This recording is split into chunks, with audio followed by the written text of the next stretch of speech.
Okay, Rick, we have a quorum. Okay, groovy. Welcome everybody. My name is Rick Levin. I'm the board chair of the Central Oregon Health Council. And just a reminder for board members that we would like you to put your name in the chat, and that would be very helpful. It looks like this might be one of the few times that we have public at the meeting. So we always start, I don't think I want to do introductions. The board knows everybody, but we can go straight to public comment. So are there any members of the public who would like to comment?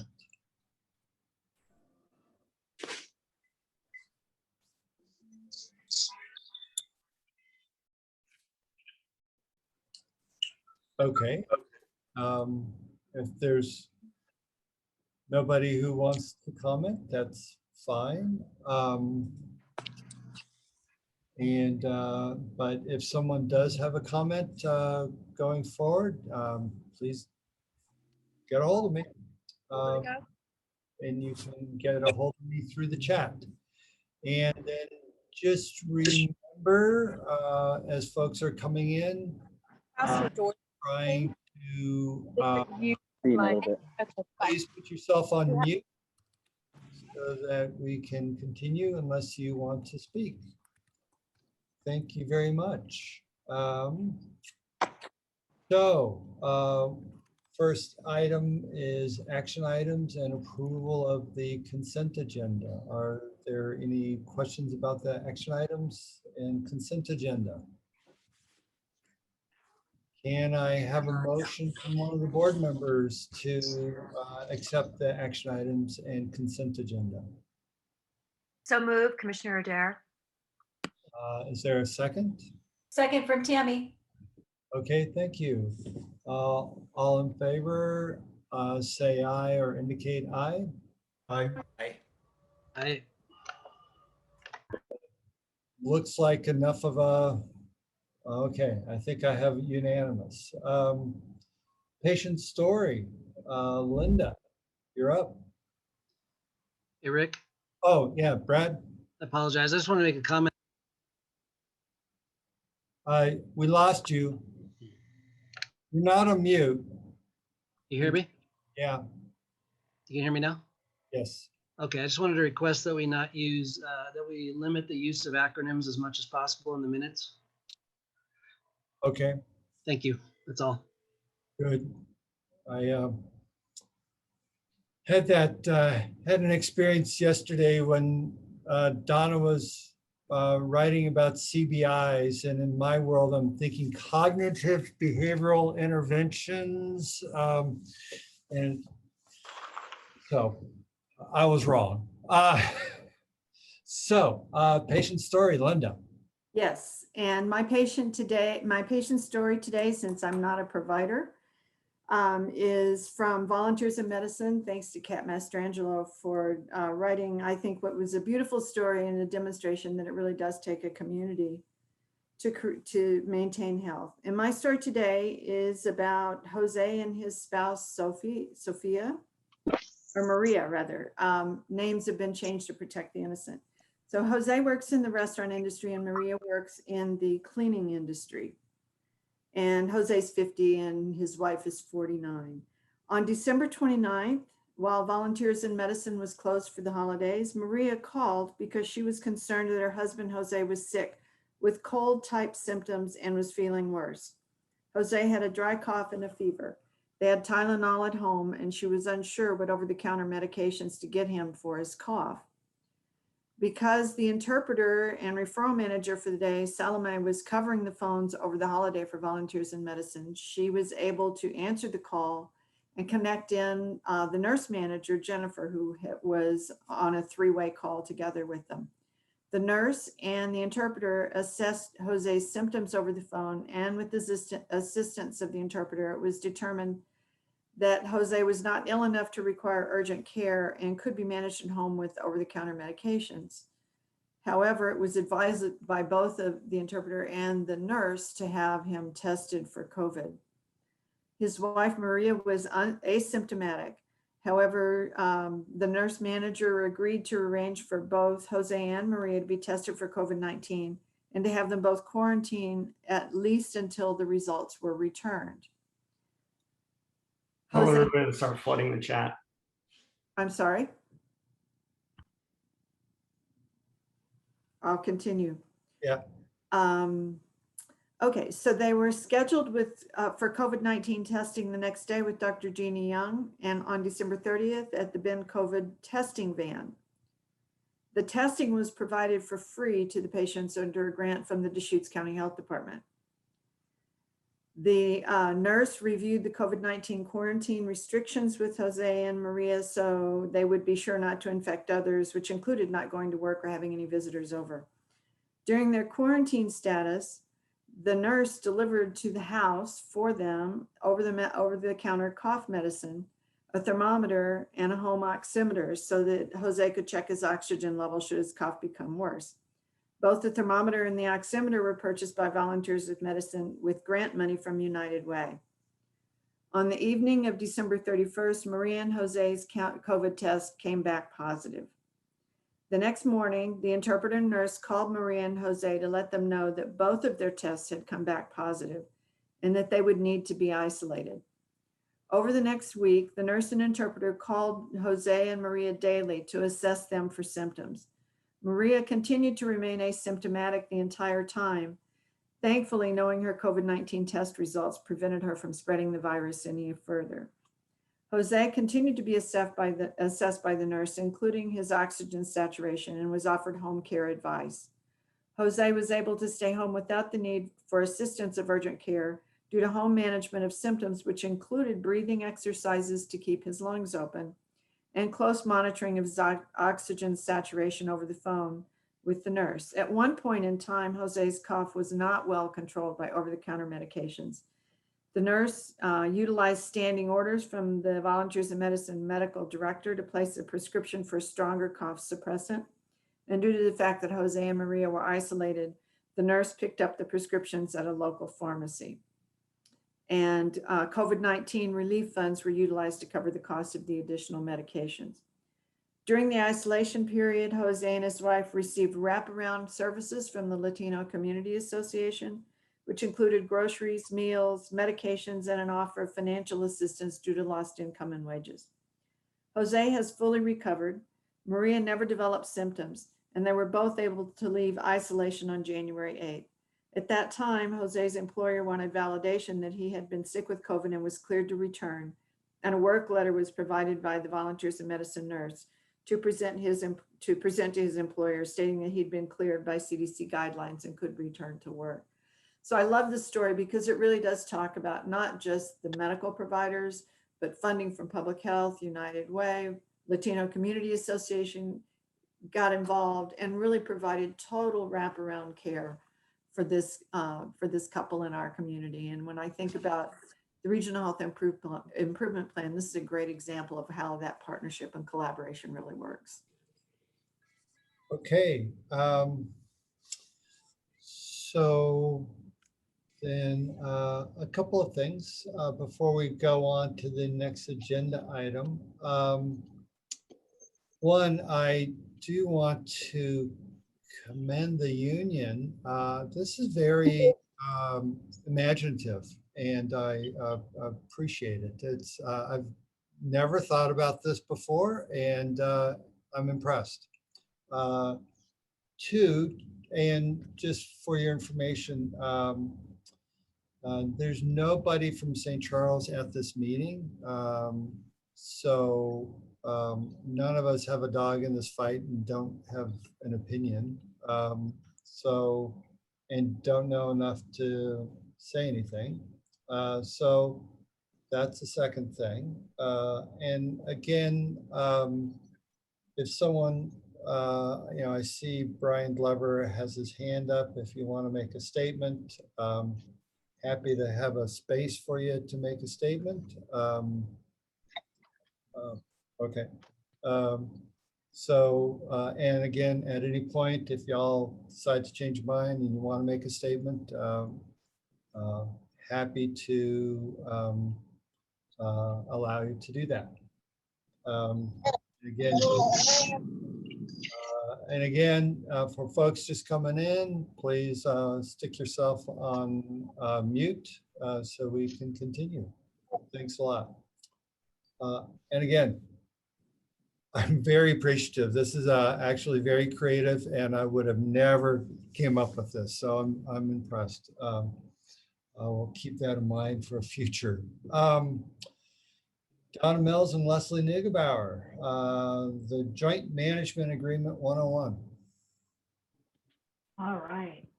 Leslie, I know you're around here somewhere. Hey, I'm here. Did that help when I spoke up? It did. It did.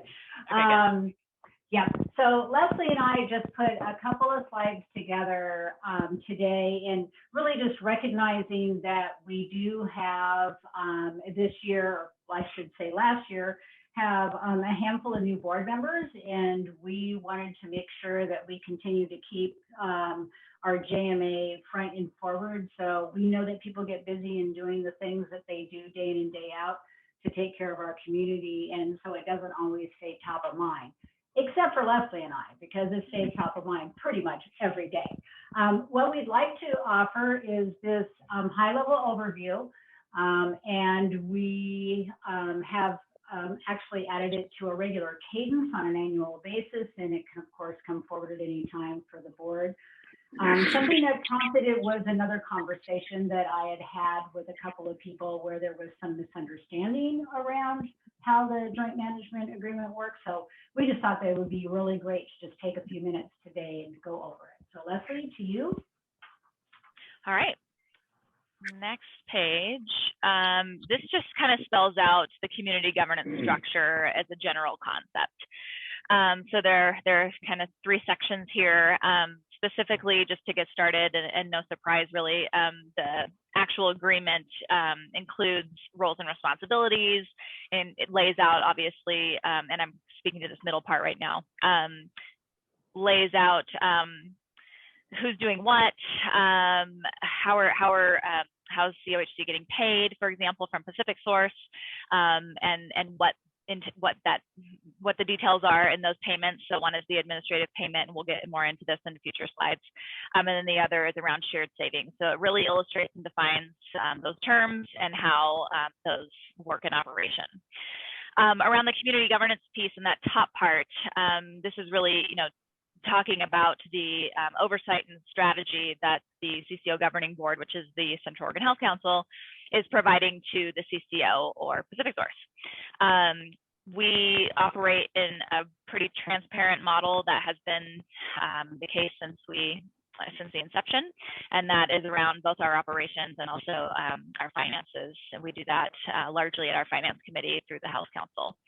And then, of course, there's quite a bit of collaboration. We were just on a call meeting our new OHA innovator agent, Rebecca Donnell, who's on the call today. And so we were just talking about how collaboration is really on the forefront of our model and really backbone of the community governance structure that we've set up here. That last piece around the Health Council structure listed here really about that the Central Oregon Health Council is its own 501c3 organization, so they're a nonprofit separate from Pacific Source. And the Health Council has, as you know, representatives from key organizations on the board, and Pacific Source holds one seat on that board, and that is Dan Stevens in the Central Oregon region. Anything you want to add on that piece, Donna? Nope, I think you covered it. Great.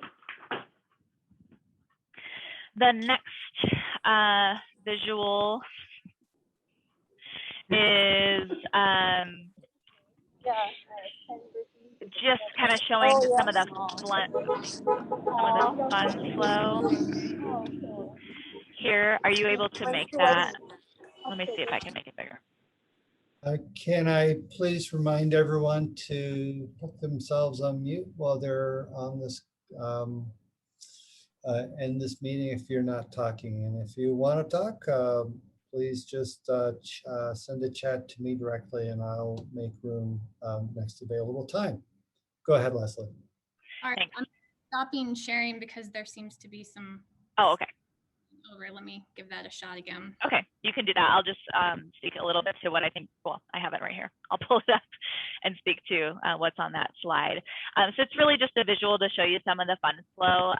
The main kind of piece on this slide that I want to make you aware of is that, okay, thanks, is that you can see the Oregon Health Authority listed there on the top left.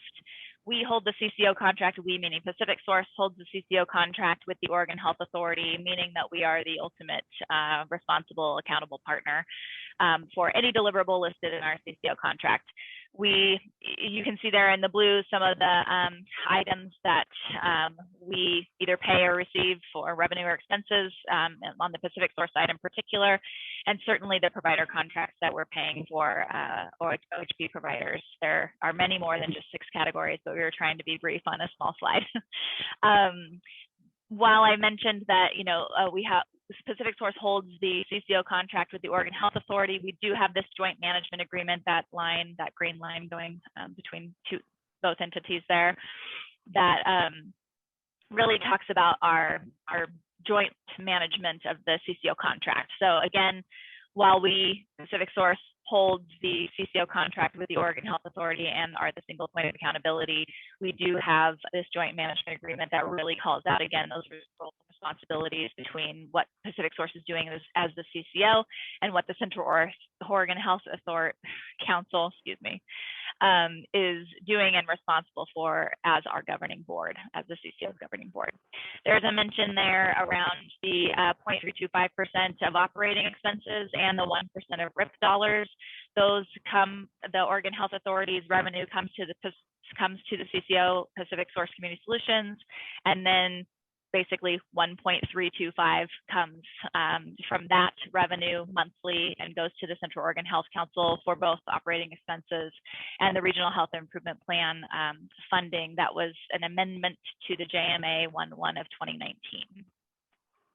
And then you can see on the Central Oregon Health Council box, they have, again, it's a small box, but I believe that there's like 20 plus committees that the Health Council is responsible for and facilitates very well, and many, many work groups around the Regional Health Improvement Plan. The next slide. Thank you.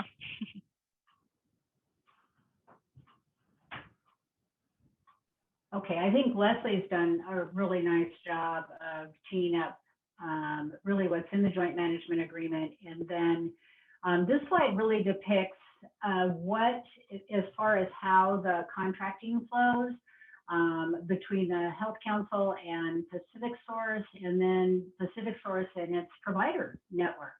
And again, we made it really concise, hopefully to make it really understandable, simple to digest.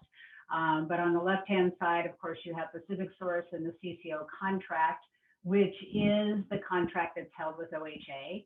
And that from there flows the provider contracts to provide the care for the Medicaid population for which Pacific Source has been given responsibility. The pieces that Leslie was talking about the 1.325 individually, the 325 again for operating, and the 1% for the Regional Health Improvement Plan, which most everybody is very familiar with. We also have a requirement, however, to ensure that there is a 2% margin for the CCO at the end of the calendar year. And if there is not, we have something called a recapture provision. That recapture can be spread out over a number of months, but the fact remains is that if there is not a 2% margin remaining, that the Health Council is responsible for filling that gap.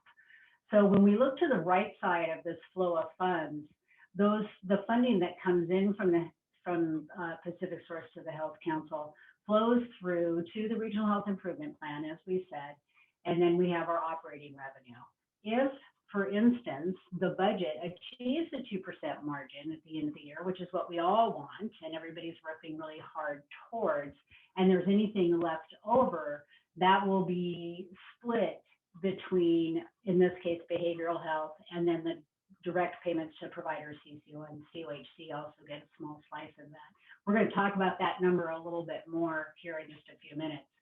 If the budget does not achieve the 2% margin, that is what would create the recapture condition where we would be responsible for making sure that that 2% delta, if you will, was filled. Leslie, anything there that you can think that I forgot? No.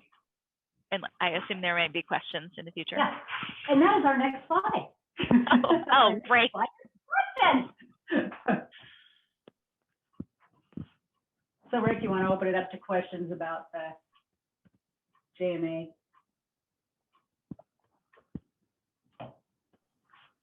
Sure. Any questions from the board about the JMA?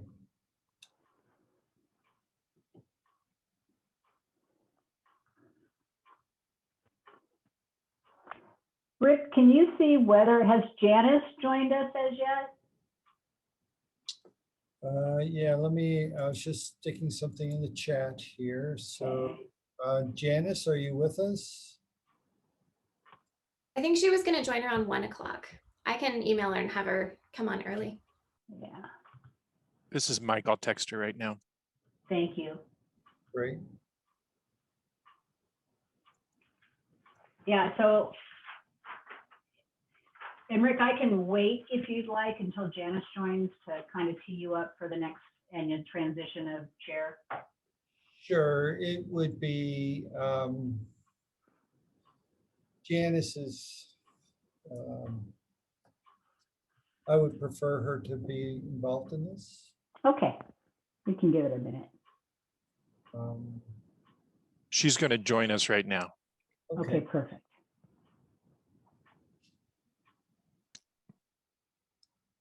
May take a minute or two for her to get on the Zoom. No worries. I see Commissioner Similik is with us. It's good. Thank you.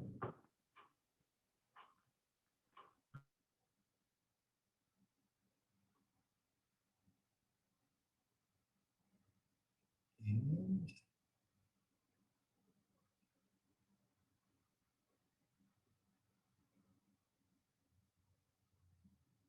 so, Mike, if we know Janice is joining us, just so we're not just staring awkwardly,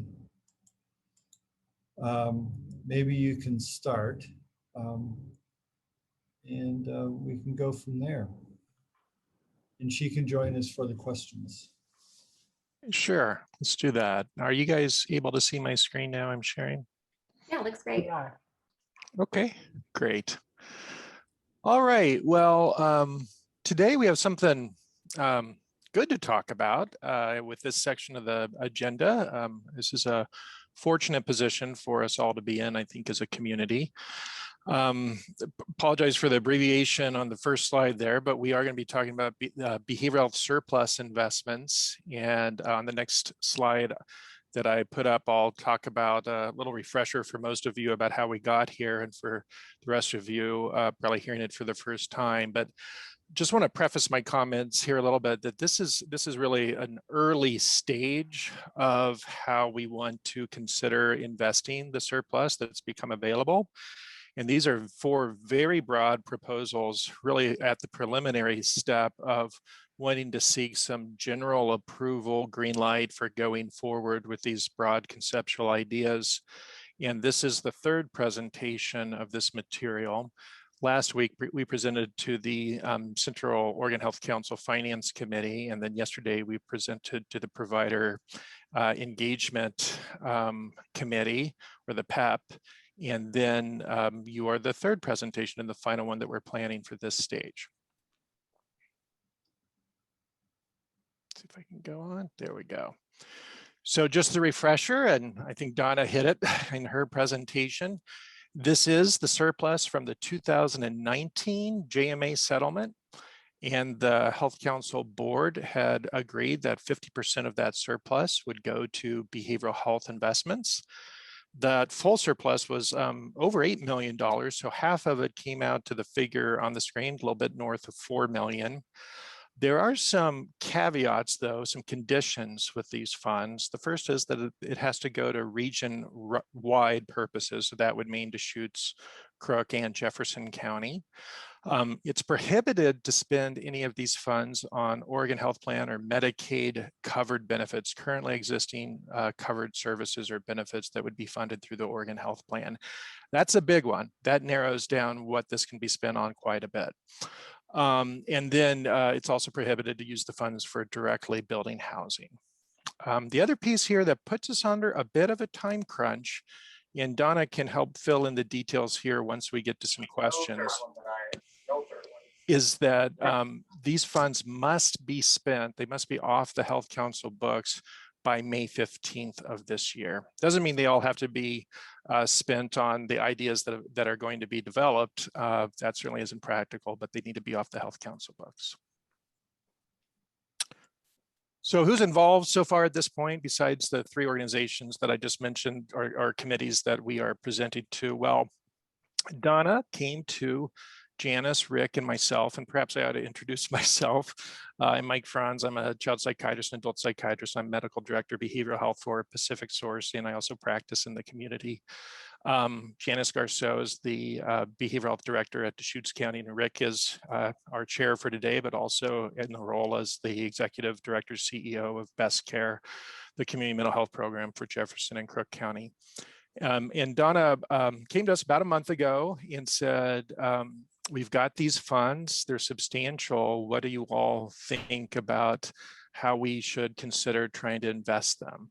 And I imagine you all will have comments on the process here. Our previous presentations, the audience certainly had comments on the process, so we'll want to hear more about that.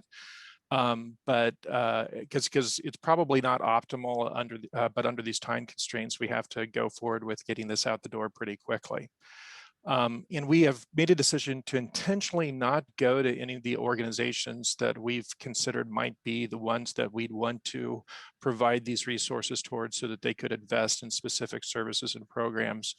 We wanted to come to you all first to just get a general sense of, are these good ideas, these broad conceptual thoughts about the investments? And if so, then one of our next steps would be to go to the organizations involved and directly say, here's what we're thinking about doing. Does this make sense? Is this something that you could support and get behind? And do you think it's practical? And then to really fill out the details, of which there are a lot to fill out. There were some general guidelines that we thought through as we sat down to consider possible investments.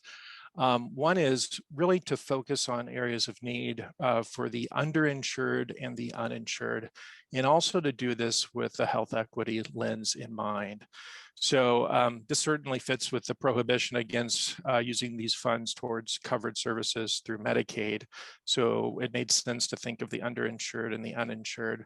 And then also, especially in light of COVID and the disproportionate impact on the BIPOC population, but even 400 years of history preceding that, to make sure that we really have a health equity lens in mind. We thought it'd be best to spread this expenditure out, and this is just an idea, over at least 3 years, so that there's an adequate runway to get going, because these are substantial funds.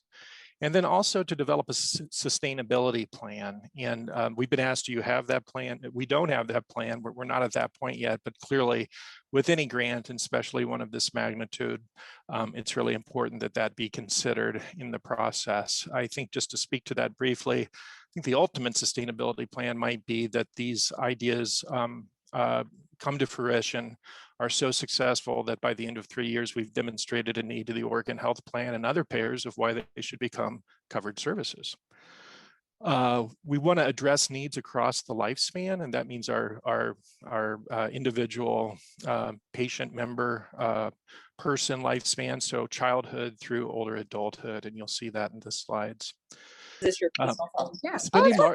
Spending large sums of money is really challenging for smaller organizations. So we did think that there needed to be some infrastructure within the organizations to do this adequately. And then we really wanted to make sure we were aligned, and this perhaps we're trying to have as our North Star here with the Behavioral Health and Substance Use Disorder Regional Health Improvement Plan work groups that have been stood up now for several years and incorporate the regional health assessments and have put forward plans that have very specific priorities and metrics. So between Janice, Rick, and myself, we participate in those and have for several years and really tried to draw from that to guide us in just these broad ideas. So on to the four, again, very broad proposals.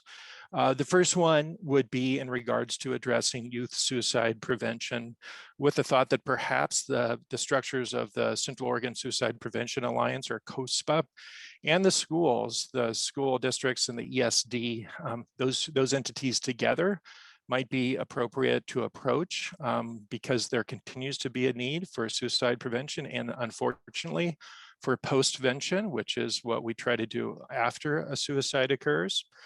The second bullet there, I think, kind of says it all as far as a need. This is still the number one, and it became the number one cause of death around 2017 for our young people in our community, ages 12 to 24. So there's still a desperate need to address this issue. I said we would go to the schools in COSPA and really think, especially school children with COVID, looking at the disproportionate effect of COVID on the BIPOC population. There's been at least a doubling of behavioral health prevalence with COVID per CDC surveys over the past year. And the more marginalized populations have suffered even more. So there may be an opportunity here to help not just do suicide prevention screening assessments and build programs, but really be a starting point to engage these kids and families in the broader behavioral health system, which is really needed. Proposal number two would be to think about partnering with volunteers in medicine to build some behavioral health services. It's my understanding that the Central Oregon volunteers, or Cascade Volunteers in Medicine, still lacks substantial behavioral health services. I mentioned this at the last presentation, a little self-disclosure. My dad was the founder of the second Volunteers in Medicine in the country. He's a psychiatrist, and they have developed a very robust behavioral health component of both integrated services working together with primary care providers, as well as a specialty outpatient behavioral health clinic that's been very successful. And we think that perhaps this would really augment what Volunteers in Medicine is able to offer to the uninsured and underinsured population, and then specifically that focus on the Latinx community with services that are culturally appropriate and offered in Spanish. Third proposal is a big gap that there's a very good consensus now in the community that our older adult population, and particularly our population that is insured only by Medicare, really is not adequately served and offered access to behavioral health services. Medicare has pretty restrictive criteria about the provider types permitted to render services. For example, at the master's level, clinician level, only LCSWs are. Pacific Source has actually added licensed professional counselors and licensed marriage and family therapists to that as reimbursable and available clinicians. But most Medicare patients in the community don't necessarily have access to that. And therefore, the community mental health programs, the other large behavioral health organizations that are really geared toward Medicaid, tend not to be able to provide services to older adults that are trying to use their Medicare insurance, as well as the uninsured and underinsured older adult population. So the idea here would be to use some funds to build some behavioral health services that are not covered by OHP, not adequately covered by Medicare, and include some more rigorous case management, care management services to support those. The thought is that perhaps the CMHPs, the largest behavioral health entities in the communities, might be best equipped to render those services, but that's certainly open, as that's just our initial thought. The fourth and final broad proposal is to prioritize veterans for behavioral health services through Central Oregon's Veterans Outreach, or COVO. and to develop additional behavioral health outpatient services for homeless and, again, the or underinsured. Perhaps leveraging the new Veterans Village tiny house community that I think many of you are aware of to bring services and case management and providing access to longer term housing solutions that would impact their behavioral health, with caveat that we cannot put the funds towards building housing, and then really looking at opportunities to invest in outreach programs for the homeless and those folks that have struggled to engage in the behavioral health system. Those are the 4 proposals. The next steps, first of all, we want your feedback today. We'd like suggestions, edits, additions, concerns, talk about process, also talk about content. We'll share that at our PEP meeting yesterday, one person brought up the idea that Central Oregon could really benefit from a psychiatry residency program, and funds might be used to go towards that. There was another idea about navigation services for primary care providers to connect members to behavioral health. I did need to point out that navigation services are now a covered service by the Oregon Health Plan, so that might not be eligible. What are the next steps as far as meeting with these organizations if we want to go forward, and we would need to flesh out the details and work with them about what the specific grant would look like and an application process and streamlining that because of the deadline. And what else needs to be done in order to hit that deadline of May 15th. So that's it. And Janice, Rick, I talked the whole time. You guys are co-presenters, so please chime in and then we can take questions. Thanks, Mike. I don't necessarily have anything to add. I'm just here to help answer questions.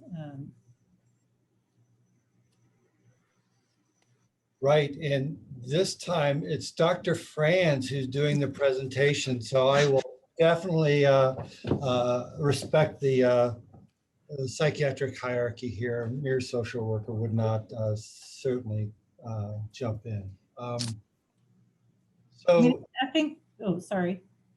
Well, go ahead, Janice. Anything? Well, just the things that I would highlight just from my perspective, and I'm probably always going to have this bias, is that we're focused on services that are direct to individuals who are the most vulnerable. So there are lots of ways to spend dollars, but I think when we were brainstorming ideas, we were really thinking about the people that we see every day who get missed and don't get their needs met because either they aren't eligible or don't have access to OHP, or they need services that aren't covered by their insurance entity, whatever that may be. And for older adults, it's Medicare. So I just, that was really important to us in the conversation. And the other thing was, it's having gotten 1-year and 2-year grants, I can tell you that anything less than 2+ is pretty hard to sort of get going and demonstrate anything. So that was just another strong recommendation of the brainstorming group.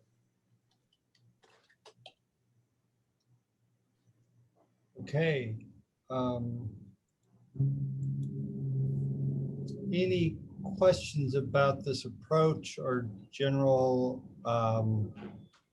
directions that we're trying to do? Tammy. First, I just wanted to say hello, great to see everyone, and thank you for this work. And it's probably no surprise that I'm going to raise the children's system of care that we have in our region. And so one of the questions that I have is that it's a difference, not unlike the difference between having health insurance and having access.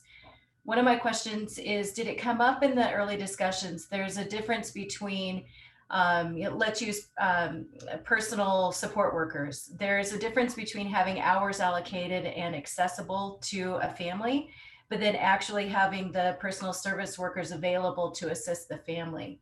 So did some of those things come up, and maybe you could talk about that? And then the other piece, we currently, we still have the lack of a pediatric psychiatric area for our youth to have the appropriate supports in the region. And so I'm just wondering if that also is, I know that's more long-term, it isn't, something we solve on our own, but we continue to have really large gaps in our service delivery. And just wondering if we could touch on that just a little bit more. Thank you. Sure. Jamie, I'll go first. Maybe take the latter. I think I need to get a little more clarity on the former question you posed. But in regards to child psychiatric services, yes, as a child psychiatrist, I am acutely aware, I think most people are, that this is a big gap in the community. We do have some child psychiatry services. There are a couple of us at Deschutes County are child psychiatrists, and there's some psychiatric nurse practitioners offering services to young children. There's also some private organizations. Cascade Youth and Family has a few child psychiatrists that now take Medicaid. Pacific Sources worked hard to get the child psychiatrists in the community that we do have to accept Medicaid. So there is some, it is still woefully inadequate. That is absolutely correct. This gets to Dr. Rob Ross's thought about, is there a role for developing a psychiatry residency if you want to talk about a long-term possible solution in that. He referenced child and geriatric, but I'll say those are fellowships respectively that are even above and beyond just getting a psychiatry residency going. But from a psychiatry residency in the community, certainly there's additional opportunity to build that workforce. As far as using these funds to really kind of solve that gap, we could continue to try to be creative to think about how that could be done. The challenge is we can't use them for covered services specifically. Thank you so much for that. And so I was speaking more in terms of you have a youth who is in need of a hospitalization. Currently, they are in the emergency department, and it could be long stays for them because we do not. There have even been episodes of having youth in the adult psychiatric ward. I don't know maybe ward isn't the right word, but I'm just area. And so I know that that's a piece that can be really, you're already experiencing an issue, and then needing to go into the hospital setting with someone outside the door, just can continue to kind of cause trauma to the youth. The personal support worker piece is we have a lot of funding for services, but that actual person, so finding the person who actually can, so let's say as an example, a family may have 90 hours worth of PSW, the personal support worker time in a month, but they are unavailable to be able to actually even come into the home and assist. So on paper, it looks amazing, but in reality, it doesn't exist. So I'm not sure if that is a capacity issue, if that might be funding in terms of the pay. I know that we had issues with the personal peer support workers and their pay in the past, and we're able to remedy some of that. So just throwing that out there as a piece to the puzzle.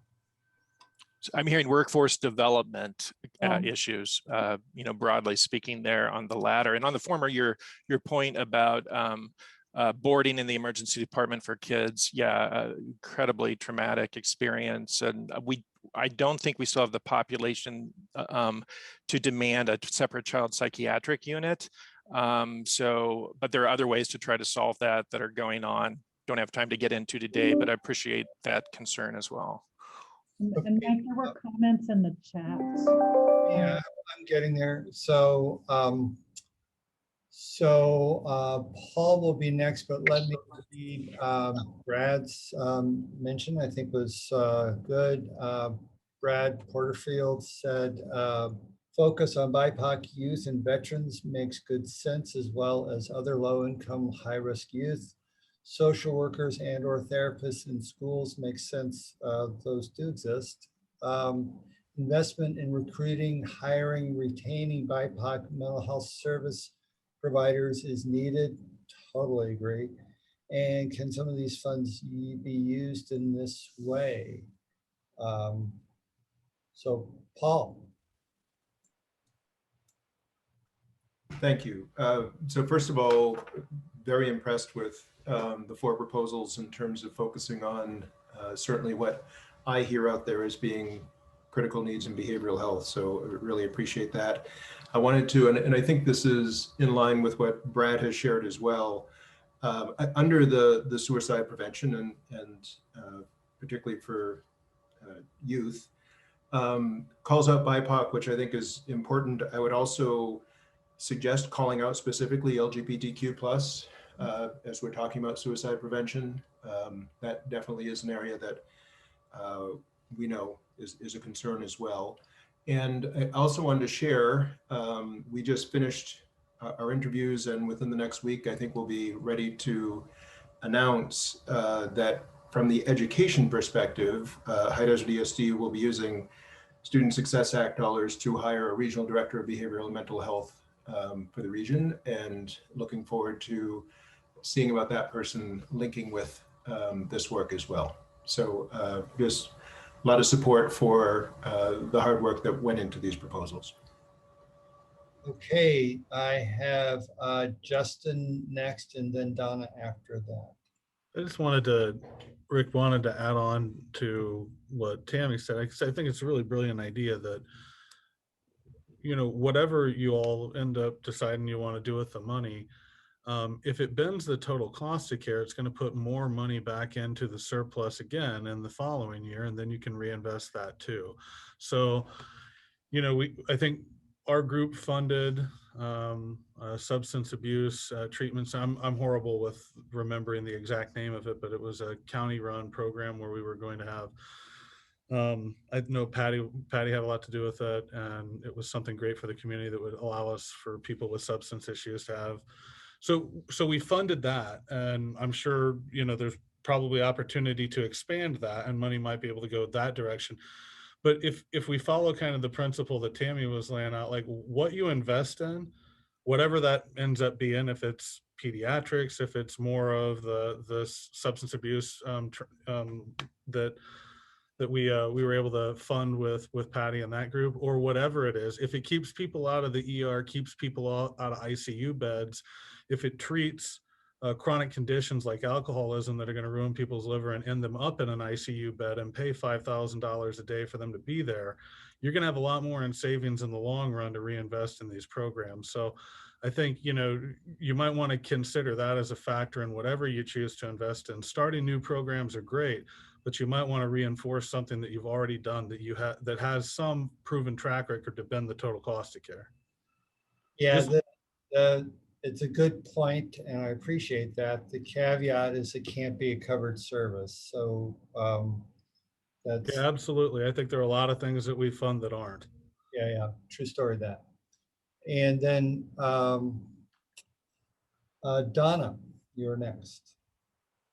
I actually did not have my hand up. I have my clapping hands for Paul's announcement about the hire for High Desert ESD. Okay.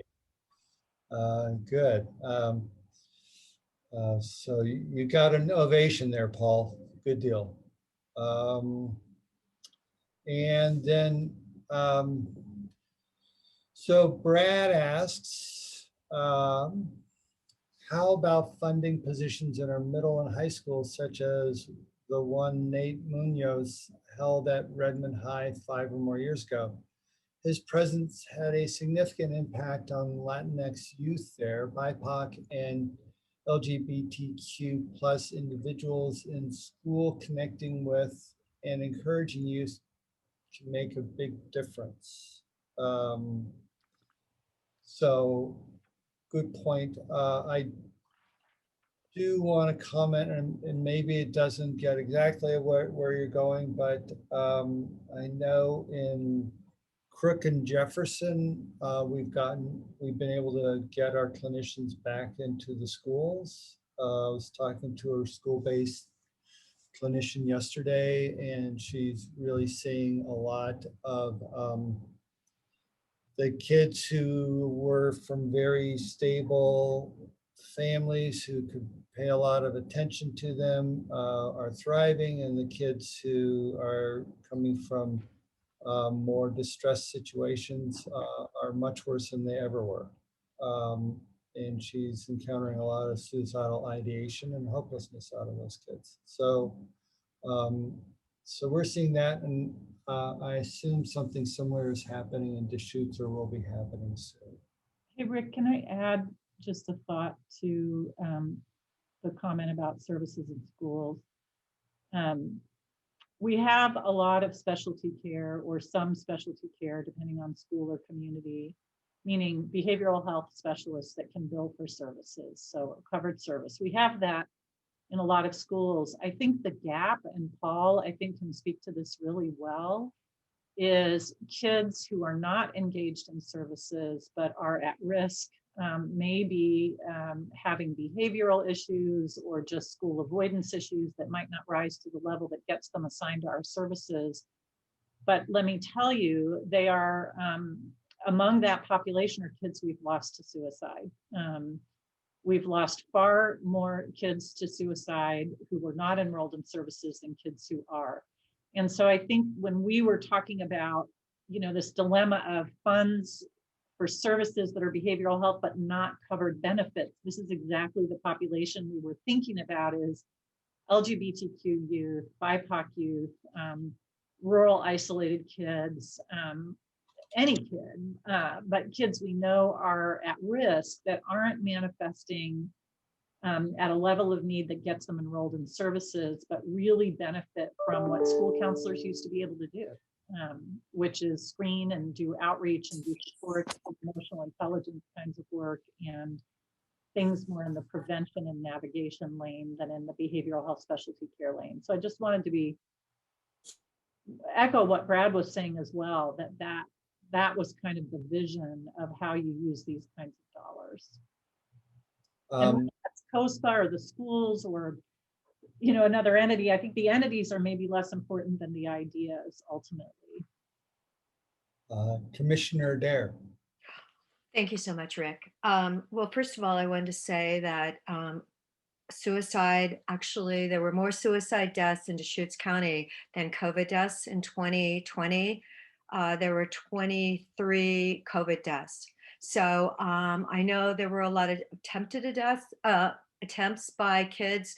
And if you all will remember what the targeting was done to those Summit High School kids who had the party, to me, oh my gosh, they're kids. They haven't had school for a year. And I thought some of the community was extremely too hard on those kids. Gosh, they haven't had sports, they haven't been in school, they've been, it's really, I thought, I heard of one that said, he was going to kill himself over that because he was so embarrassed after, it was found out his parents both got it and everything. So that is one thing I wanted to say, because yes, suicide seems to be something that we definitely can't ignore. And then I also want to say volunteers in medicine, what a great job they've done. The commissioners actually funded Dr. Young to do the under and uninsured testing. That woman is at the county parking lot Monday, Wednesday, Friday, consistently. I see her working on the weekends. I mean, she is an amazing, compassionate person. And if we could get more funding to that program, that would be great. And then, okay, so the Veterans Village, do you guys realize that's only 15 cabins, cute little units in Bend? It's only 15. And according to the last number I was told, we have at least 100 veterans that are homeless that need all the services to bring them back in and surround them and help them out. And so I feel like that's a great program to support. But I would actually like to see, I took notes, but I would love to see, was this sent out? And can Rebecca send me the presentation?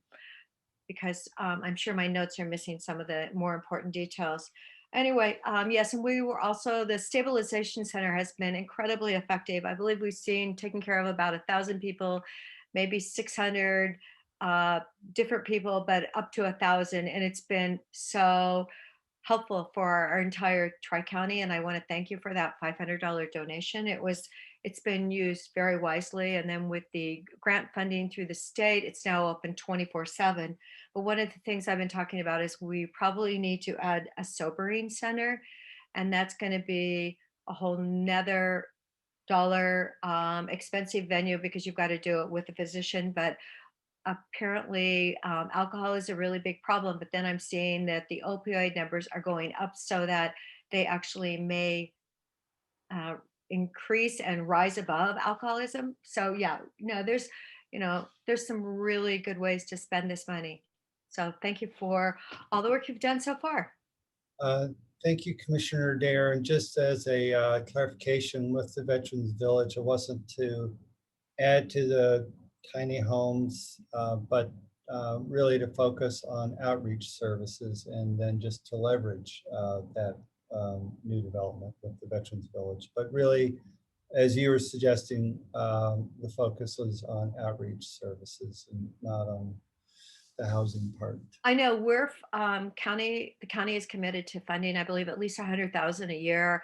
I believe the city of Bend is helping, and I know they have private outreach too. And of course, more dollars would be great. I just, we were told when we visited Veterans Village in Clackamas that really when you get above 15, you have a personality dynamic situation that you really don't want to do. So it's like 15 here, and if we could do 15 somewhere else would be wonderful. It's, it's taken longer than I wanted to open, but at least it's on the road. I think the documents are signed. Okay. Are there other comments? This is a little challenging for me to manage, but so if I'm missing you, please. Can I speak up, Rick? Yes, Brad. Yeah, I just want to just in general push for less clinical approaches to behavioral health and more social, emotional type approaches, which is kind of the idea of the role of Nate Williams in the school had more to do with hiring the right person with the right attitude and not the right credentials necessarily, in terms of formal education. There's a lot of young adults who could who don't have that degree or don't have the right degree to be a therapist, or maybe a master's in social work, which our schools tend to look for those letters behind people's names, and those are great, but they're not necessary in the sense where Nate was walking through the halls. That's what made a difference. He was walking through the halls every day. His position had the freedom to just walk through the halls, connect with kids, look for those kids that are kind of not connecting with other kids that look like they might be in trouble, and having time to just talk with them. It's a different approach, and it's a really effective approach. So yeah, and I would agree with you, and what we presented is actually along those lines. There's because clinical services is actually covered service, and personally, I think that the future of behavioral health is exactly what you're talking about. Is really trying to reach out to all those people who will not walk in our doors otherwise, which is generally double the number who are willing to walk in our doors. So it's that outreach and engagement that is most important. Okay, I think I have a chat here. Linda says, all of the proposals are well thought and grounded in community needs. I support the recommendations of the group, and if push, I would support a direction that supports youth and can build lifelong resiliency. But all of the proposals would receive my avid support. So trying to then, unless there's more comments, Donna, what do we need out of this meeting? So what we really need, we don't necessarily need a vote as much as the support of the board, an endorsement, if you will, to move forward with these high-level ideas and move forward to speaking to folks in the community and really just go to the next step. And as was mentioned, the Finance Committee and the Provider Engagement Panel have both received the presentation as well. So I think then the direction to be able to give Dr. Franz, who's leading this effort for us, is you like when I switch formalities, I think we've gotten some very good feedback from the board, and that as what we've presented is some bare ideas. and that what we need to do is build the feedback from the board as we develop those bare ideas into more concrete ideas. Does that make sense to folks as a direction? And should I ask for a formal vote for along those directions that, again, we've taken these broad ideas and we need to develop them a bit more. Certainly we have to develop them a lot more in order to have a concrete proposal. But we want to take in the feedback from the board. So I guess, does that make sense to seek an endorsement from the board, or do we, or anything else? Donna, help me here. Yeah. I think either way is going to be fine, but I think a vote might be more comforting, just knowing how many people will actually be involved in the process. So please. I have a question about the process. Sure. When we, I mean, I'm very supportive of whatever vote we need to do today to give staff the comfort to move forward. When the grant proposals are determined, is that a purview of this council to approve each one when the specificity is out, or is a no vote required? What's the approval process, I guess, is what I'm asking. In this case, there is no further board approval required. The board has already designated these funds, and with the blessing, if you will, to move forward with these 4 broad categories. Certainly not going to be the last time you hear about it, but it wouldn't be required going forward. It'll go through the normal grant processes within the Health Council. Okay. Question. Yes, please. According to the presentation, the funds have to be, the Health Council has to move the funds by May 15th of this year. But it sounded like Mike mentioned a 3-year, kind of spreading these out over 3 years. So does that just mean that the funds need to go and be housed, be held by somebody else? Yeah. That would be correct, Brad. That's a good ask. They do need to be dispersed out of the Health Council account, but they can be taken in by the recipient and spread over a 3-year period, or whatever period it ends up being. 3 was just what we thought would be a minimum for folks to have enough runway to actually do proof of concept. So I just want to make sure that we're not, like, I don't know, rushing to get, it out to the community by May 15th. I totally understand. Yeah, Me okay. too. So it's not federal agency accounting. We don't have to buy, all our supplies in September. So we just need to move it into their account. They can have a restricted account and spend it over a period of time. The discussion as a nonprofit director, very aware that a small nonprofit would have a lot of trouble managing $1 million contract suddenly, but if that were spread over a 3-year period or even further, then that would be something that they could operationalize relatively well. And Janice has to leave. Bye, Janice. Hey, Rick. Yes, sir. Just to tack on to Linda's question, and my head was going the same place. So if we vote to endorse today, we're endorsing the direction, I think, 1, in these proposed areas. I guess number 2, the further fleshing out of the details of proposals, and 3, the ability for the small team that was listed in the slide to go ahead and disperse the funds, right? Are those basically the 3 things, were 3 components of what we'd be endorsing? Yeah, I think, thank you, Dan. That's well organized and well said.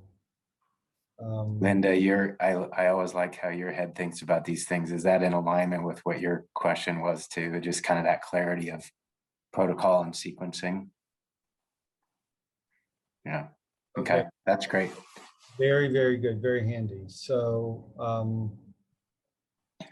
So I guess my question is, can I get a motion to endorse the proposal as laid out by Dan and Dr. Franz? So moved. It's Linda. Eric might have said something. And I'm not sure whether that was yes or a hell no. I'm not very good at Might have been second. second. Okay, good. So we will assume, Eric, that you said second.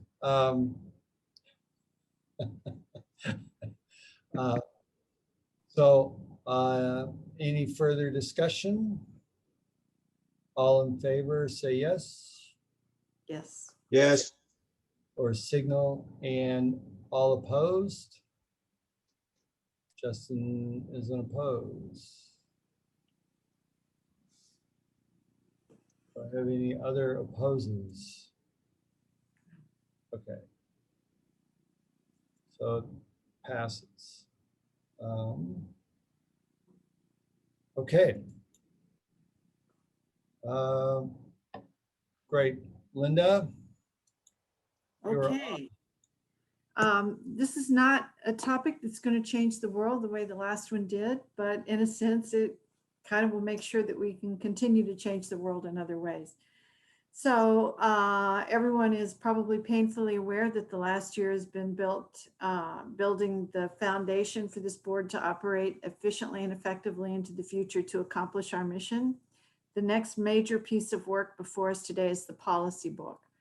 So last couple months back, we approved the bylaws, and today the policy book is up for a first reading. We're not asking for board adoption right now, but today is just to give you an overview of the document that was sent out and to answer any questions or respond to any perceptions of a need for change. When I think about this book,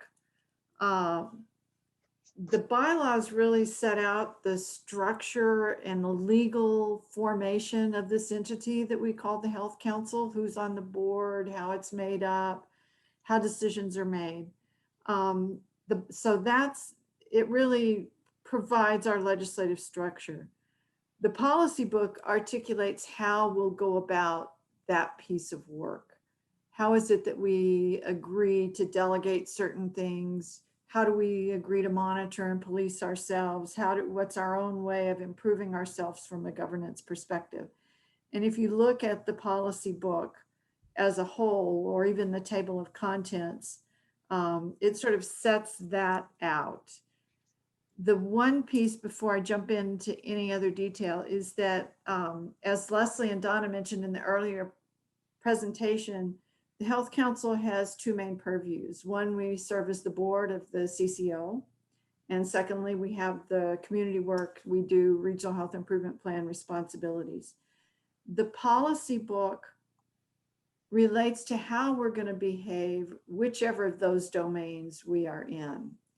So you'll see later in, I think, section 3, where it talks about committees. Committees in the policy book are for the non-CCO part. If it's a committee that's created by the CCO, those are called councils.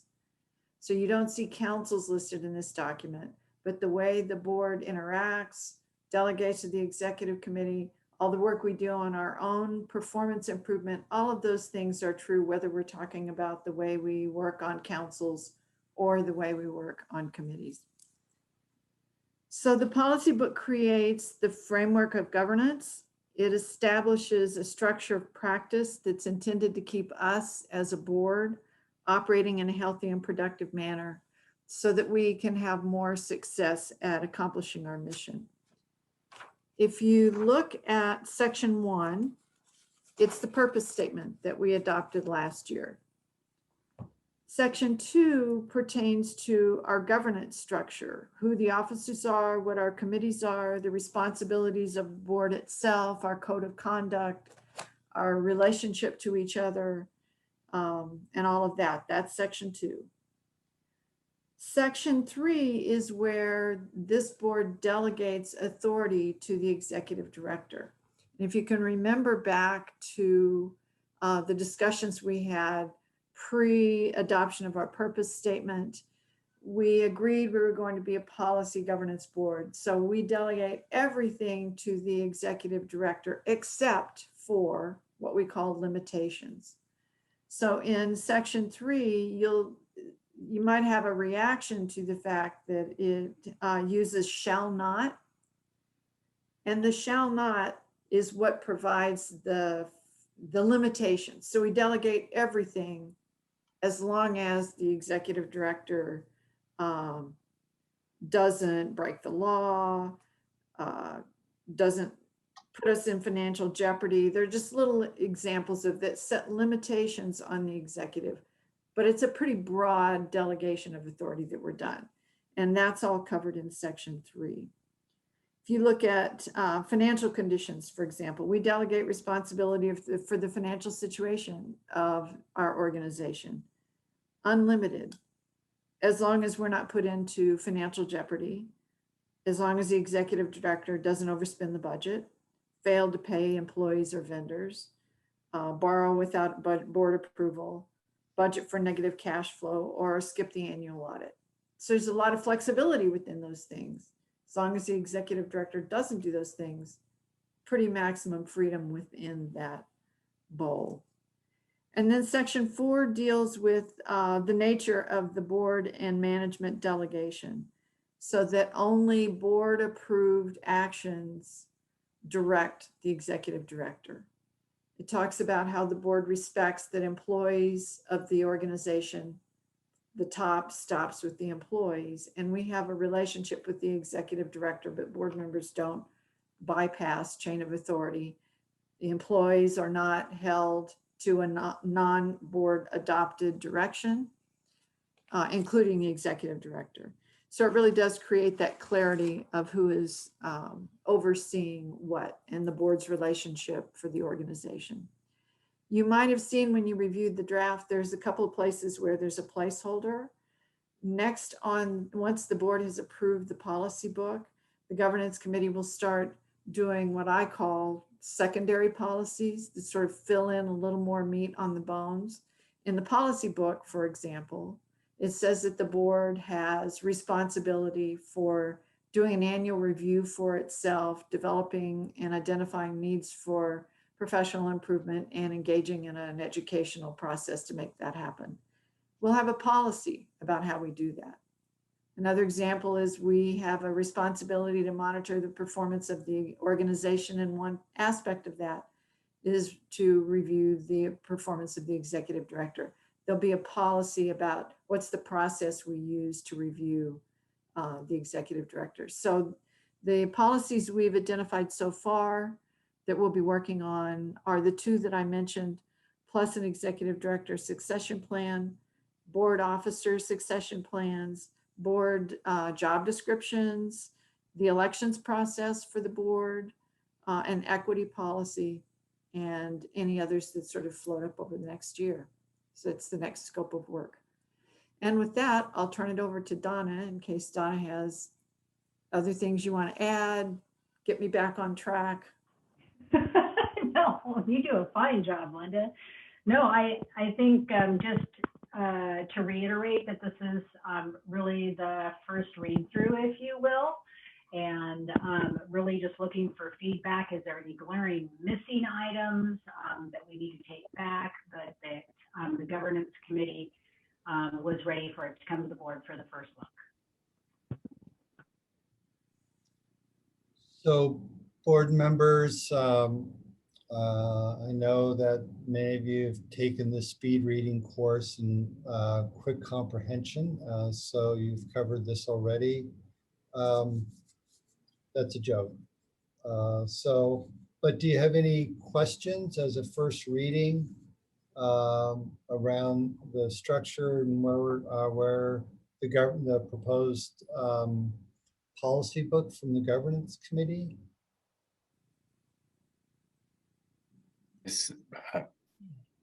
Donna, you mentioned, and I know the agenda packet says discussion. Linda, you used the word endorsement, and obviously, ultimately, that's where we would go. Are you proposing endorse today, or are we just discussing today? I prefer the former, but I wanted to clarify. We're just discussing today and we have it up, I think, on next month's agenda for adoption. Okay. That would be correct.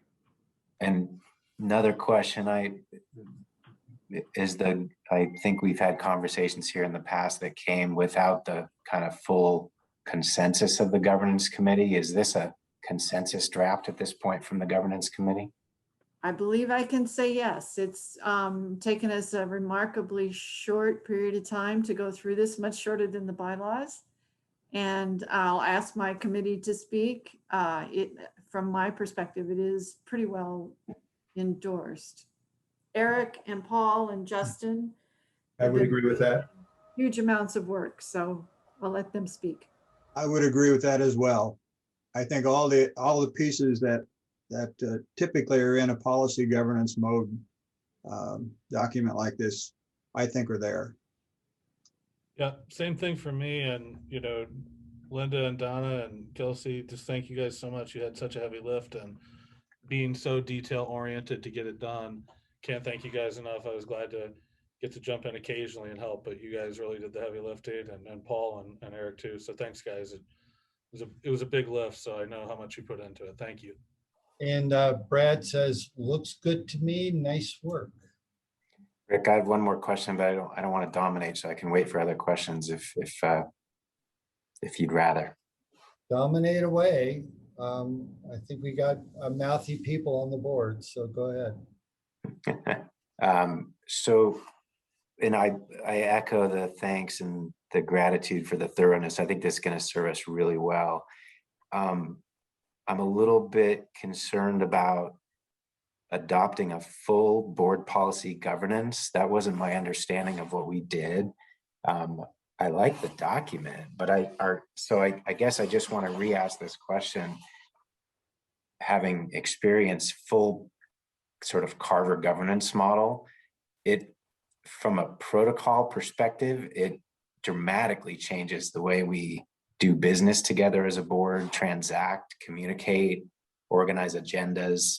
Agenda items are organized by, according to policy 2.3.1, et cetera. So can you take us back there? I didn't think we adopted a board governance model writ large.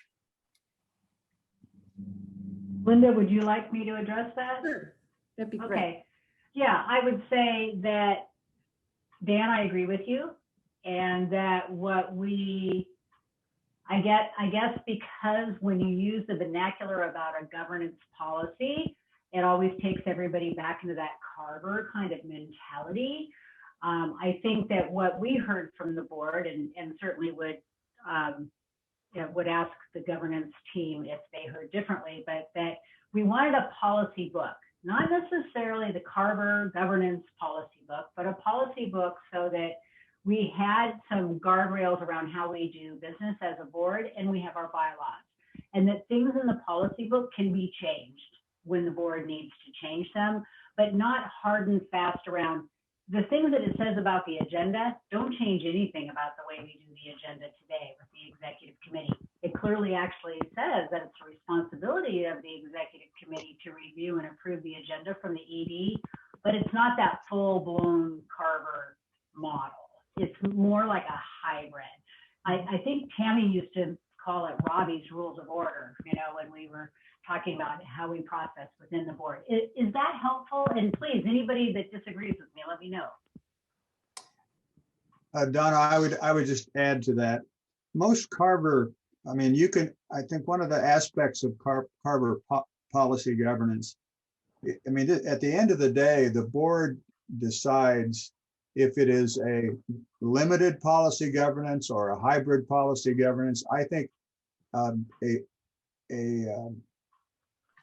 a characteristic of policy governance is it's the board's document, and it can frame it in any way it wants rather than being limited to a rigid 1.3.6. And so I would highlight, the comment that that the board can change this, it can modify it. What's really important is that it have the topics in it that helps govern how the board wants to govern itself, and that those topics are clear. Some people, that I've known and worked with have said, I really have a very limited policy governance or a hybrid policy governance. So it can go as rigidly as you want or as loose as you want. The point is that the board has a way of describing how it wants to run the organization and doing so through written policies. That's really helpful, Eric. 'Cause I think sometimes there's the clarity of that term. Yeah. For me, that term implies all the way there. And that's because that's the only way that I've experienced it in a former board. And I don't believe that's what we endorse. So one, I just wanted to clarify it. Two, I wonder if we need almost does it make sense to kind of have a preamble that says, these are the ways that we're applying policy governance, and these are the ways that we're not? Yeah. I think that's a great idea. I have seen people with a page at the beginning that says this is the general way we're trying to implement this. So, and I've got an example that might be helpful of something that looks like that, and I'd be glad to share that. Good, that's super helpful. Thank you. So go ahead, Dan. I want to make sure your concerns are addressed. You look like you had another. No, just my last thing, what I was going to say, and then I just said, maybe not worth saying, is just a qualifier, which is I love the thoroughness and sort of it's always clear where the ditch and the guardrail are. And so I'm not arguing against that, how clear the document makes that, but more just, let's just make sure that there's an agreement on what level of policy governance we're applying to the way we transact with one another. And so Eric, what you mentioned was really helpful. And I think next month, if we were to endorse this, I would probably say, would love to see that example, Eric, of maybe what you referenced around that preamble statement. I'd be glad to help. Tammy, you're next. So I want to tee off from what Dan's comments were and say, first of all, thank you to the group for to the work. So the rigidity and the uniqueness of the Central Oregon Health Council may be a little, an area where the flexibility for a group such as ours would be beneficial, but yet not so loose that we really lose clarity and direction. And so my question's back to Eric, as you look at this, how rigid do you see this? I know that you have a deep knowledge of the Carver model. And so when you see this, if you were to scale it in terms of rigidity versus sort of being a nice hybrid, where do you see it falling? That's a good question. I saw a lot of points, a lot of 1.1.1 things, which is a little odd for me, but because we don't have that many. But generally speaking, as I squint my eyes and look at this from a distance, the topics are the important piece, and the topics that are important for a board to have clarity on are there, generally speaking. So I felt kind of at home looking at the general topics. Maybe somebody was a little enthusiastic about 1.1.1s, but and maybe I'm just sort of a loosey-goosey guy, but. Thank you for that. So I guess I'm those of you who have known me many years know I am happy to protest process that leads to stupid decisions. The quality of the decision is more important than the process. But what I would also say, I've been a nonprofit director for 25 years and have had lots of training in nonprofit board governance. And this, in general, sort of ticks away how nonprofit boards should be run, right? This is the kind of stuff that you sort of need to have in place and the kind of relationships you should have. And so really basic things like, and it's just laying it out. To me, it's like the board chair doesn't have any power unto him or herself, but is a facilitator and representative of the board as a whole. Those sorts of principles, and we need to have those laid out like this. And what are committees that we have, and how do we establish committees, and how are they tied back? And so all those things just give us structure. And I think mostly what I'm seeing in this is the governance committee was mostly trying to describe what we do, but put it in a policy and procedure that really fit into sort of standard board governance issues. And I'm certainly not a Carver model proponent, as I think that is too rigid, but the general principles in Carver model are just general nonprofit governance model, just writ a little too rigid. So that would be my feedback. I think it's certainly worth everyone giving it a close reading for next meeting. But I find as chair that this is super helpful to have the structure in place. So what I would encourage the Could I board- just pop in really quickly? Yes, sir. Yeah, I wanted to, I hope, address a little bit of what Dan said without taking too long. In doing a search of the draft, literally the term policy governance is used once, and it is in 2.1. And I, at the risk of throwing decimal points around that turn some people off, but on page 2, I think that, at least let me say it this way, my understanding of the intention of the governing style, which is 2.1, was to do exactly what you said, whether it's, as Eric said, a preamble or something of that sort. And I wonder if literally taking the word "the" out would help. It says the board will govern lawfully using the principles of the policy governance model with an emphasis on, and then it lays out. I'm wondering if it's using principles of the policy governance model, and then it does lay out what we're really talking about there. We're talking about an outward vision rather than an internal preoccupation. We're talking about encouragement of diversity of viewpoints. I think all those things speak to what it is, some of it pulling from Carver, some of it pulling from a philosophy of a governing style that I would say is broader than Carver.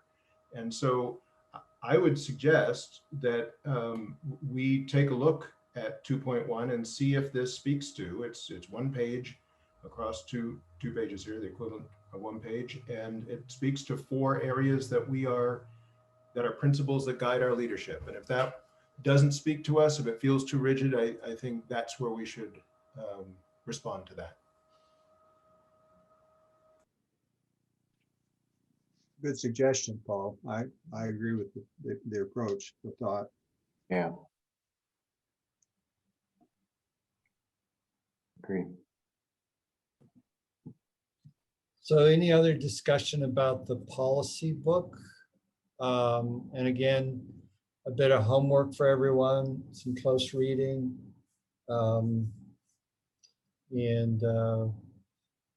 And sometimes suggestions like Paul's about changing one article, one word can make a difference. I would just like to acknowledge the committee, Tammy, Justin, Paul, and Eric. Not a single one of them has been a seat warmer or a passive participant. Everybody has really dug in deep this last year, as well as Donna and her staff, and Kelsey in particular. So I just want to give my thanks and acknowledgement to a great team that's worked really hard. And again, just as a long-term nonprofit director, this is dry stuff to do, but my word, I appreciate it when it's done. It just makes, this is how not well-functioning nonprofits work. So super appreciated. Hi, this is Gary. Can I make a comment? Please. Yeah, just from a process standpoint, and first kudos to the committee that put this together. This is, I think, great work. If we're tasked at this meeting to discuss it and then tasked at the next meeting to endorse it, I hope we can develop a process. If we have changes that are recommended, I'd suggest we maybe send them by email to Linda and her team rather than try to edit it by committee at the next meeting. That can be very cumbersome. I appreciate that, Gary. Probably Donna and I should be the two easy ones, and then we can put it all into a draft and get it to the committee from there with everyone's input.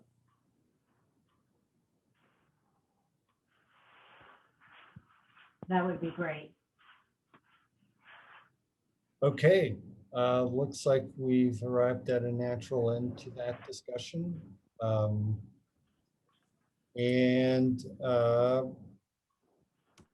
Donna Mills, we are to strategic plan report.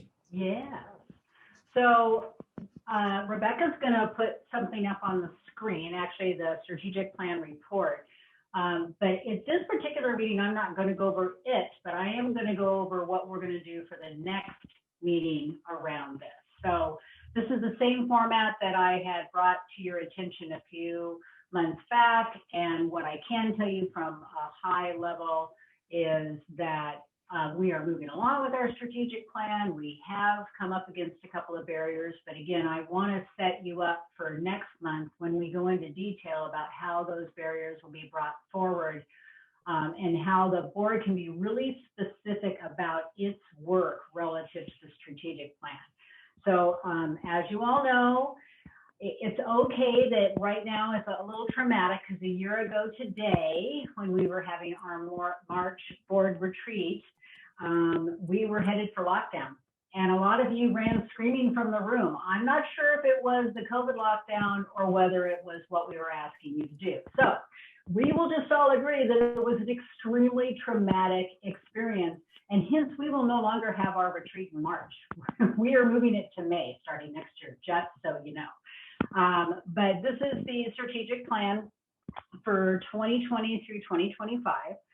And since the development of this plan, we've had 3 new board members join us.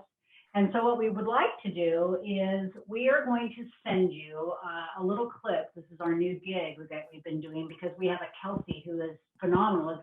She should have maybe been a radio announcer or a voiceover or something. But the team has put together a little 5-minute presentation about how the strategic plan was put together and at what level we, the staff, are involved, obviously from an operational perspective, but where does the board play into it? And when is it the board's responsibility? So we will really be driving that home in our little video. Again, that will come out shortly after this meeting, and it will probably come out, I think we scheduled to come out twice again before the next board meeting. And then at the April board meeting, we'll launch into what those next steps might be. We also want to take some time to ask for input from you at that time about how we might better communicate how things are going with the strategic plan on a regular basis. We have done some work around cadence, around QIM reporting, the Raw and RIP reporting, CUSC reporting, which of course is on the agenda today, and continue in an ops report out as well for cadence this year. So we're excited about how that'll play into the board agenda. So I'm going to stop there, very brief on the strategic plan, but ask if there's any questions before I actually want to give an update on the Senate bill and find out whether or not there are any questions about the strategic plan or what our next steps are going to be before April.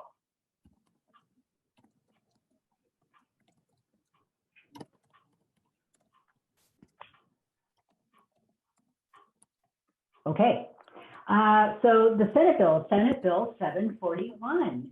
We actually have a hearing date, which is Monday at 1 o'clock.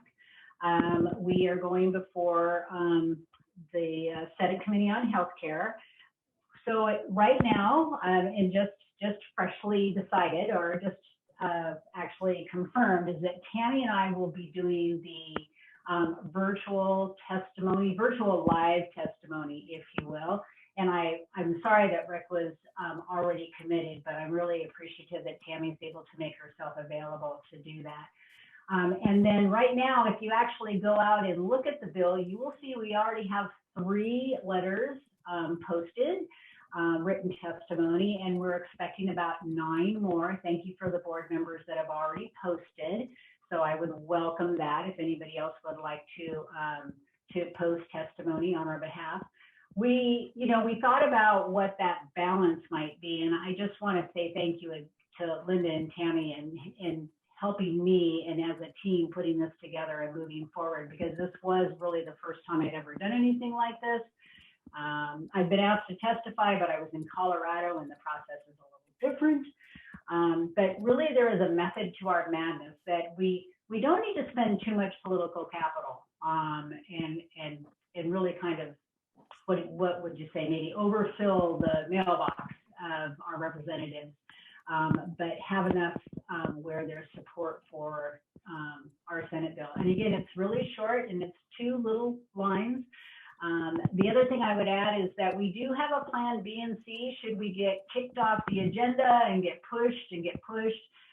Linda and I and Tammy have a plan B and a plan C of how we are still going to push that legislation through. So I just wanted to give you a quick update about that. Any questions around that? It's 1 o'clock on Monday if you just even want to listen in.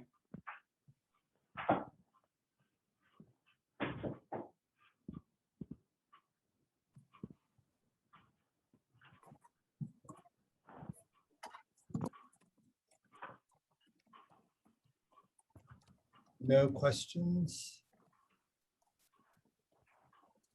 Yeah, and I see Brad, I'll be happy to send that link out again. Okay.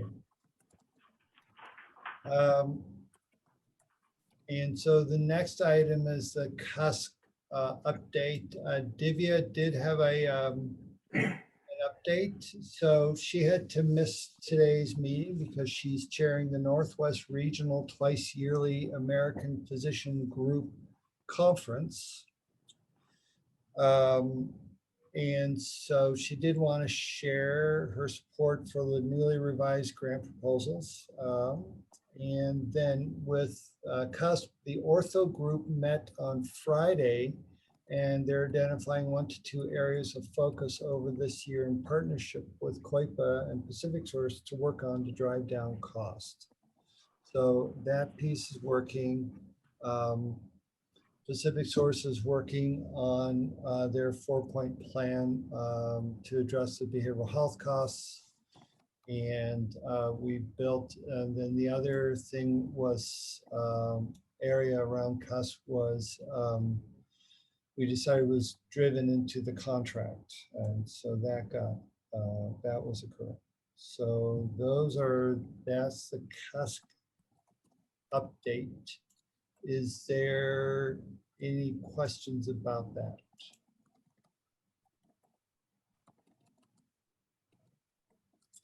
Okay, I got us up to schedule. So we have Gwen Jones and Renee Worth talking about DEI. And this is I believe, a required training for the board. Is that correct? It is in our strategic plan. Yes. Great. So thanks, everyone. So hopefully Gwen and I will keep your energy up for the next 30 minutes. So we'll be working in Google Slides today. Yeah, please feel free to do some jumping jacks or squats. So Gwen's going to go ahead and put the link to Google Docs in the chat if you want to follow along that way. I am also going to share my screen. So you can choose to follow along either way. But we will have you working directly in the slides in just a little bit. So you might want to go ahead and open them up and you can join me on the first slide. So Gwen and I are here to give you the first of 2 updates for 2021 about the Central Oregon Diversity, Equity, and Inclusion Committee, or what we call CODI. Accomplishments from 2020 are on page 38 in the meeting packet. if you want to go ahead and review those. But what we want to focus on today is developing some DEI strategies with you using the Meyer Memorial Trust tool. So if you join me on slide number 2, you may recall that in September, you worked through the Meyer Memorial Trust DEI Spectrum tool for the COHC. The entire tool with your scores is in the meeting packet on pages 39 through 44, and I'll give you a quick overview of the Spectrum tool. The tool helps assess where an organization is on the DEI journey and to identify areas for future work. The Spectrum tool describes 12 dimensions of DEI work, and those are DEI vision, commitment, leadership, policies, infrastructure, training, diversity, data, community, decisions, accountability, and inclusion. The scale focuses on 5 points along a continuum, and those are not yet started, ready to start, launched, well on the way, and exemplary or leading. The descriptions at each point are intended to be guideposts and not fixed stages. DEI is a complex process, and every organization's DEI journey is unique. So Coady partners have been working through this tool for their own organizations and aligning it with their action plan for the next few years. So if you join me on slide number 3, Coady is focusing on these priority areas for 2021 to 2022. They're training, data, and policies. And the descriptors here are based on the exemplary or leading level of the DEI continuum that we intend to work toward over time. So the first one, training. COHC and partner organizations foster ongoing DEI learning and growth for staff, management, and board. The second one is data. The COHC and partner organizations routinely collect, analyze, and disaggregate data for all programmatic, operational work and uses the information in planning and decision-making. And the third is policies. The COHC and partner organizations have DEI policies and an organizational DEI plan with clear goals, objectives, and indicators of progress and success. And if you'll join us on slide number 4, I'll hand it over to Gwen. So these areas also fall under the Board of Directors' strategic direction of identifying and addressing inequities. So we'd like to use our time together to have you generate some concrete ideas around how the Health Council can move forward along our continuum for these three priority areas that Coady has identified: training, data, and policies. So what you'll see on the next 3 slides, on slides 5, 6, and 7, are 3 working slides. Shortly, we're going to break the board members up into 3 groups to go into breakout rooms. Each small group is going to work on one of these DEI components and answer the question, what are 3 specific and concrete actions that the Health Council can take to move forward along this continuum? There's 1 working slide for each component, as you've seen, so you can type and work directly in the slide. We'd suggest that you choose somebody to scribe and write in the slide and somebody to report out when we come back as a large group to share some of your idea generation. When you're invited to go into the breakout room, note what breakout room you're in because that'll be the component in the slide that you'll want to start working on. So double check whether you're been assigned to data and working on data or been assigned to data and working on training. So double check your slide assignment. Folks that aren't going into the breakout rooms, I invite you to stay where you're at and take a 10-minute break, and then we'll come back together, do a little bit of report out, and finish up our afternoon together. Questions before we break out? All right, and are the rooms ready? They are. Okay, then we'll see everyone back in 10 minutes. Enjoy your conversation.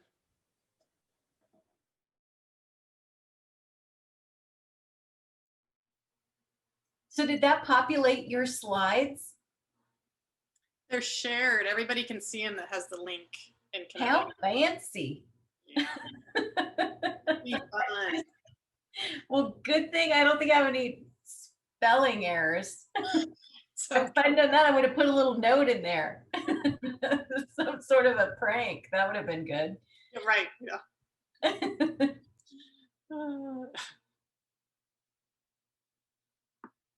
We could have directed the work, Linda. We could have said, have Gwen do blah, blah, blah, blah, blah, blah, blah. Have done, that would have been great. Michaela does blah, blah, blah. I'm always the last one to catch on. Yeah. I'm so glad we didn't share that. Welcome back, everyone. So we're going to spend the next 10 minutes just doing a report out, sharing, having a little more conversation about some of the ideas y'all generated, and then we'll close up with an invitation to the board from Cody. So we'll just start in boring numerical order, and you're welcome to look on slide 5, which is also being projected right now. And would a couple of folks like to share the component and some of your thoughts that you generated? Well, I was the scribe, this Gary Allen, and so I'll report out, and I'll freely admit that we were totally confused, and took a long time to figure out which slide we had been assigned, and I'm still not sure we addressed the right slide, and then Eric had to depart shortly after we started, which kind of put us in a bind as well, and he apologized. And I invite Patty to chime in here, but this is actually opposite of how I addressed it here. 1, 2, 3. There obviously is no prioritization, but it should be actually opposite. We really thought that we probably need to start with a gap analysis and determine where we're at on the continuation, and then prioritize whatever we do training going forward to address the deficiencies, and then be very focused in our concepts. And because it might have helped us in our breakout session, if we're going to do training, they should be short and facilitated. We probably could have benefited from one of the smart people that work with these sorts of things all the time to really guide us along, speaking primarily for myself, because with this technology, I really struggle. So, that's our report out. I invite Patty to comment as well. No, that was a perfect comment. Gary, you captured the entire thing. Yes. Eric said, oh my gosh, I have to leave now. And anyway, and of course I had some questions about the meeting that we just got out of, and reading the proposals, and then wondering today about when we do have a public comment on it. And I believe Rick acknowledged someone that was in the group that we had not expected, and they just chose not to make a public comment, Rick. That was kind of my question. And normally we do have someone from St. Charles on our board, but so I guess I would have said to them, we normally do have someone from the St. Charles, but they are not with us today or something. Just to be transparent. Or did they know this was going to happen, so they weren't here? So Patty, process, I did communicate to them on the chat that there was nobody from St. Charles here, and that and I invited them twice to make public comment if they wanted to. They chose not to, although they did make some comments on the chat that were in effect public comment. And I conveyed to them that it was beyond the scope of the board to speak to a labor dispute, but that we would be happy to allow them to make their statement and advocacy, and also praise them for a very imaginative labor tactic here. So I thought that was very creative, and one I had never heard of before. So hats off. So we did those things. So Iman was out on a family vacation, and so she was just not attending, and that was set up a number of days in advance. So that was just happenstance. Did she go to Cabo too, like everybody else I know? No, she has a child who apparently is a very, very good cross-country skier, and he's at junior nationals. Oh, sweet. Well, thank you. Thanks, Rick, for, I knew you made the opportunity to speak, and I just, anyway, we'll see if they're on my next meeting. Sure. And then we'll know they're following me today. Yeah, so yeah, I don't think it's you, Patty, that they're after. So one of the few times as an elected official, you're not the target. So, okay, so Gwen, I'm sorry we interrupted. That's okay. Yeah, so Gary, thank you for sharing. It's uncomfortable doing this work, both the technology piece, because it's new, and our work group, partners are experiencing that too as we try different modes. So thank you for sharing that. And I think you speak to the fact as we're growing in our anti-racist and DEI journey, it's uncomfortable and we don't know the answers. And we're all in this together, and allowing space and transparency for that. And I speak to that as both myself and as a staff member for the Health Council. I hope you didn't hear my teens back there going through this. We haven't done this before. So thank you, Gary. All right, let's, anybody want to add to this before we move on to slide 6 in the next group? Okay, let's look on slide 6. Brad put something in the chat and I just added it to the notes. Thanks. Brad, do you want to speak it out? I don't think so. Okay. We got it? Okay, thanks. And so data, the group was talking about data. Who'd like to share? Sure. So we thought it would be good to start with determining what data we are hoping to get, and then identifying some demographic subgroups that we are hoping to look for, whether that's age or geographic location or just a variety of areas, and then benchmarking and comparing community data with that currently exists, and making sure that we're not duplicating efforts, and then using that to understand the gaps, and then determining how best to use that data and identifying best practices that can be shared among community partners too. And so I'd turn it to my group and see if they had anything to add. I see a thumbs up from Linda. I think that spells it out perfectly. Great. Okay, thanks. And then slide 7, policies. Yeah, someone thought it was smart to put Rick, Brad, and I in a group together. So we are the policy group. We came up with three suggestions. First of all, we just went through what the governance committee came up with, and in doing a search through it, the word equity isn't in those proposed policies once. And so one idea is to charge the governance team with researching and proposing policy language that calls this out. Second, since we are to some degree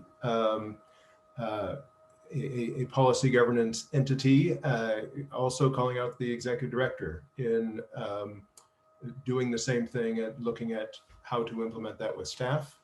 And then there's one thing, it's one thing to put policies down and ideas down, but let's talk about an implementation plan, and specifically diversify those who serve on the board and staff, and ensure that the Health Council reflects those we serve. And then the next part, Brad included, and Brad, I'm not recalling where you were able to get this from. Can you share that with us? Oh, there we go. Yeah, I just quickly went over to just give us something to chew on. I think it's from Board Effect. Let me look real quick. So Board Effect, boardeffect.com. Board Effect. Yeah, just a board kind of resource. Great, thank you. So just that is there just as a resource to well, the board, but the governance committee of the board, the ED, Donna, and as we move forward. So, Rick, Brad, anything else you'd add? I just Sorry, Rick, I just dropped into the chat that maybe the oh, I'm trying to remember. So what's Cody stand for? Central Oregon Diversity, Equity, Inclusion Work Group. Yeah, committee. It's good. Cody could, instead of giving the governance, that the group of folks that just created that governance packet, booklet, whatever it's called, maybe Cody could take a look at it with a DEI lens and give us feedback. Great ideas. Yeah, and we're doing a lot of work with a consultant that brings a lot of wisdom and experience as well. So thank you. Yeah, we'll be pulling on all of our resources, some of you folks as well, so we can learn from each other. Thank you. Any other things that you all want to add to the last 3 slides? So, I have just some comment. I really appreciate the referral to creation of a governance policy and having the Cody group take a look at the policy book from that perspective. I participate in a leadership collaborative with OHA, and they have recommended that good boards have diversity policies. We don't have one. So it's right in line with what governance committee has talked about very recently about, okay, put that on the list of policies we need to develop. So it's very timely. Great. I would also challenge us as a lifelong Oregonian that Oregon has a long history of actively not looking at diversity and not looking that way. So, and certainly we have a great history with former Senator Hatfield. He originally got into politics because he invited, when he was Senate president at Willamette University, he invited a civil rights leader to speak to the university. And then he was embarrassed to find that Salem at the time in the 50s had sunset laws where no African Americans were allowed in Salem after sunset. And he had to drive that civil rights leader up to Portland to find a hotel room. So that's the Oregon legacy. And certainly Dan and I grew up in a Salem that was not diverse.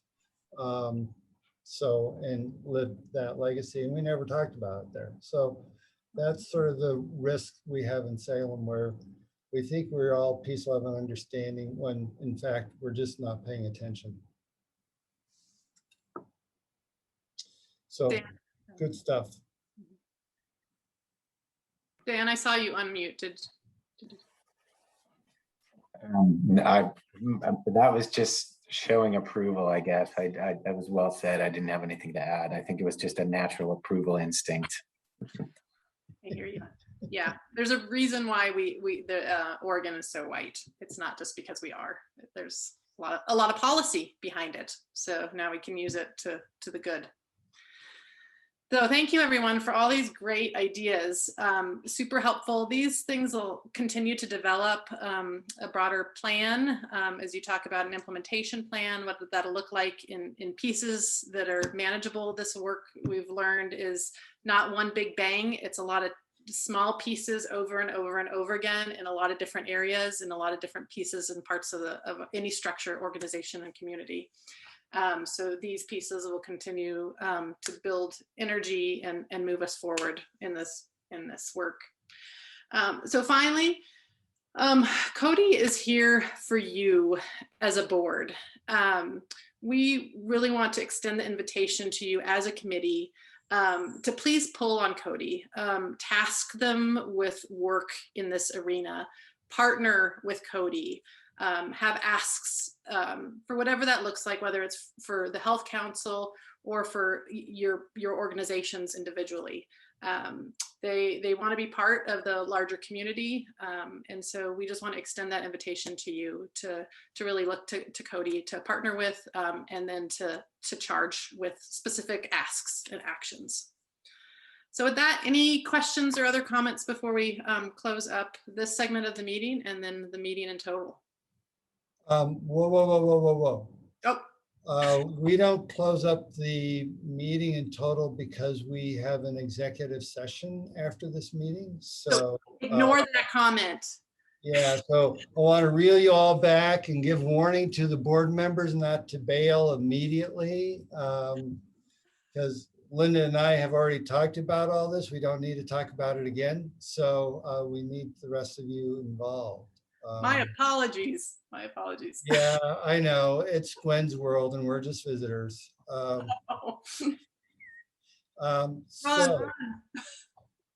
Yeah. Anything from this presentation, other comments or questions? All right, thank you. thank you, Gwen. Very good work. Okay, so we are done with that. We do have an executive session for to cover the executive director's goals for 2021. I want to thank all the non-board members for visiting, and certainly all the citizens for hanging in there on a meeting that can be dry if you're a civilian and not in the middle of it. It can be dry if you're the chair. Good hanging in there. And the executive session, because it's around a personnel issue, specifically approving the executive director's goals for 2021, that is an executive session. So that will be only for board members.